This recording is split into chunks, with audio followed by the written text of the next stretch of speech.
Well, hello kids, welcome back. I'm glad you have joined me on this channel, and make sure that you like and share. I'd sure appreciate that. But hey, I want to take one more stab at this business of faith. So we've been talking about faith, been talking about how faith is having the ability to see into the spirit realm. We talked about there's the spiritual realm, the physical realm, and though we live in the physical realm, we seek first the kingdom realm. We live from the kingdom realm perspective. And so that's what we've been talking about faith. Remember, we talked about the fact that there's truth, which is anchored in the kingdom realm, and then there's true. Things that happen to us may be true, but it doesn't make it truth. And you remember we said that truth has the capacity to transform what's true. And I mean, that's true of my life. Right? That's truth in my life. I mean, the fact is, there was one day that I was far from God. I was a heathen. I was in trouble with the law. I was in trouble with the school, and I was just in trouble. That was true, but it didn't make it truth. And truth transformed my life, man, redeemed me. And so that's what we mean when we say truth. And truth has the ability to transform what's true in your life. See, listen, your marriage may be hanging by a thread. Well, that's true, but it doesn't make it truth. You may have a son or a daughter who's lost or on meth or drugs, whatever, addicted. That may be true, but it doesn't make it truth. And so my point is truth has the ability to transform what's true. So we stay anchored in the kingdom realm. We stay fastened to the truth, which is his word, John 17:17. And again, all of that is the aspect of faith. So we seek first the kingdom. Hebrews 10:38, the righteous live by faith, see. But I want to come at this from one more angle here. And Paul writes this in 2 Corinthians chapter 4, Verse 8, listen to this. You've heard this. He says, we are afflicted in every way, but then he says, but I'm not crushed. See, perplexed, but not despairing. Persecuted, but not forsaken. Struck down, but not destroyed. So here's Paul saying, these things are all happening to me, but I'm still prevailing over them. And again, in the same chapter, and we already looked at this, he ends this chapter by saying, we look not at the things that are seen, but we look at the things that are unseen. And that's how Paul was able to maintain. That's how he was able to, persevere. That's how he was able to prevail against everything that was coming against him. Everything that was pushing against Paul. All of the earthly circumstances did not beat him down. He still prevailed because he wasn't looking at what was seen. He wasn't looking at the physical realm. See, all of this is passing away, Paul says. It's temporal. But Paul says we look at what is unseen. We look at the eternal, man. And that lasts forever. And that's faith. That's faith. So it's so good. Let me give you this an interesting thought here, or at least it is to me. Back in 2008, actually in 2007, the church that Cindy and I were pastoring, Holy Spirit just crashed in. It was just wonderful. A whole year of people being born again and healed and delivered and set free. And I mean, we just saw incredible miracles. It was just fantastic. At the end of 2007, in the midst of all kinds of miracles and people getting healed and stuff like that, well, my wife gets diagnosed with cancer. And we just thought, well, hey, she'll be healed like everyone else. Well, it didn't happen. And to kind of speed the story, we go into 2008, and it's the year of chemo. And it's a tough year. It is. But I realized this was when I was processing all this stuff about truth and true. And so I remember dropping Cindy off at OSU. We lived in Columbus, still do. It's our home base. So I dropped her off, and I was parking the car, going into the parking garage, and I heard the Lord speak to me. Not audibly, but he spoke to me in my heart. I know his voice. And here's what he said. He said, Rob, I want you to live in such a way that you're more aware of my presence in your life, more aware of my presence in your life than anything else around you. It's like, and at that moment, that was profound for me. I remember pulling the car in to the little parking spot, turning the car off, and just sitting there and thinking about that I could live every single moment more aware of his presence in my life than anything else that was happening to me or happening around me. It was like I could live moment by moment consciously aware that what I was carrying, his presence, was greater than what was going on. Like what was happening, like what was going on inside me and around me through his presence was greater than the adversity that was happening to me. And it was like, and honestly, I shared that with Cindy, and we began to pray into that. We began to realize that even though we were afflicted and perplexed and persecuted and struck down, like we were not defeated. Why? Because the realm we were living from, the kingdom realm, was superior to the realm we were living in. Like what we were anchored to was greater, see, than what was going on down here. And it was like, and it sustained us, gang. It sustained us. I mean, yeah, it was challenging to go through all that we went through in 2008, but we were encouraged because we were focused on the unseen, and we realized that was the realm of truth. And we could pull from that. We could be sourced by that realm. We could live every single day from a kingdom realm perspective. And so what was happening in us through that faith focus was greater than what was happening to us. That is just incredible.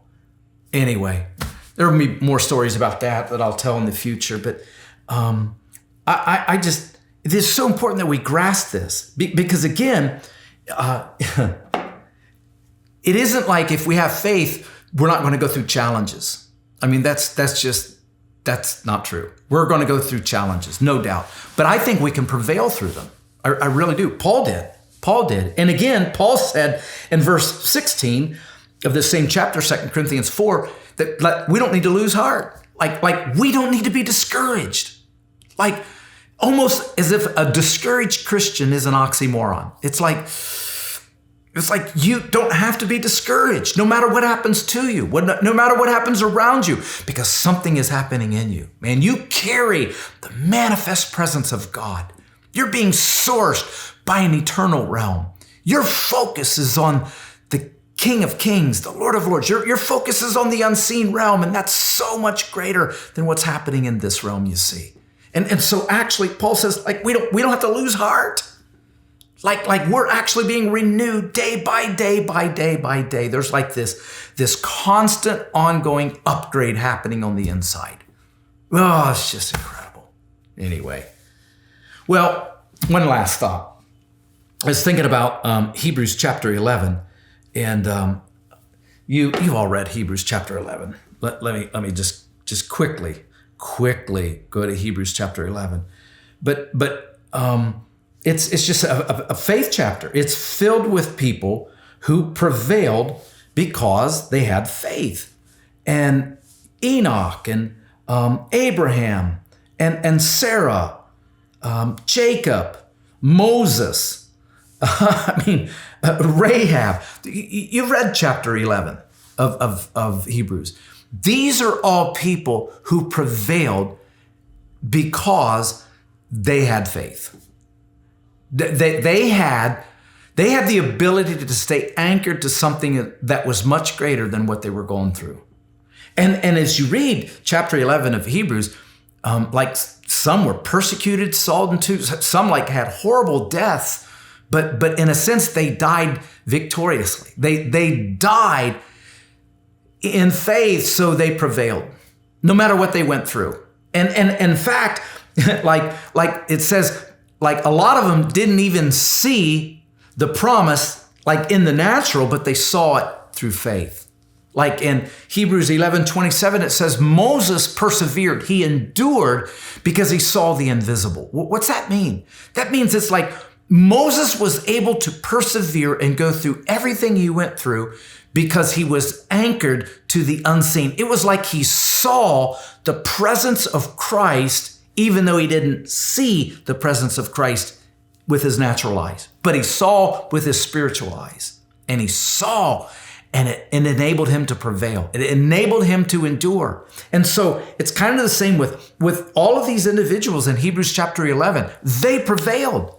You know, it's interesting because in Hebrews 11:3, it says this, by faith we understand.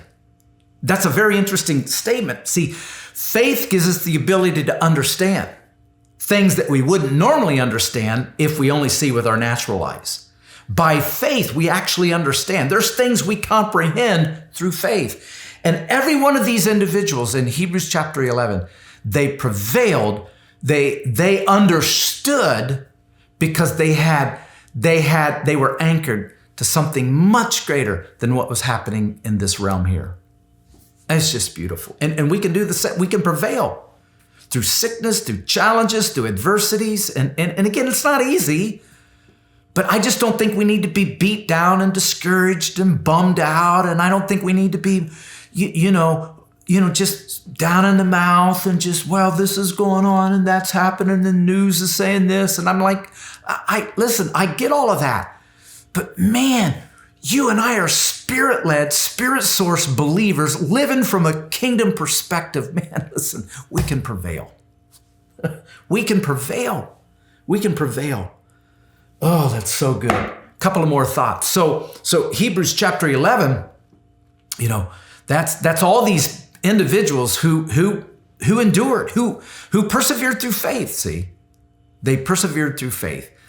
And then the writer goes on to say this in chapter 12, and you've read this. He says this. He says, therefore, since we are surrounded by such a great cloud of witnesses, let us throw off everything that encumbers and the sin that so easily entangles, and let us run with endurance this race that's set before us. See, these guys did it before us in chapter 11. They all ran with faith. They all endured. They all persevered.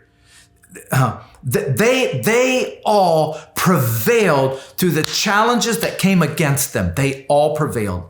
They all demonstrated faith, walked out in this realm here. And so we're surrounded by them. And so the writer says, so we got to do the same. We got to do the same, man.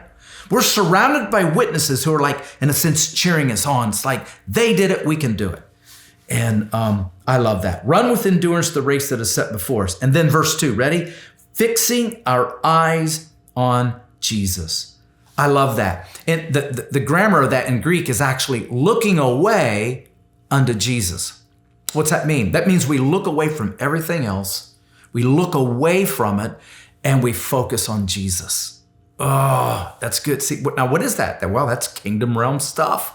That's seeking first the kingdom. That's looking in the unseen realm. So we look away from everything else and we focus our eyes on Jesus, the author and the perfecter of our faith. Like he birthed faith and he perfects faith. But here's a thought for you. If we keep our eyes on Jesus, we might have perfected faith. Just a thought anyway.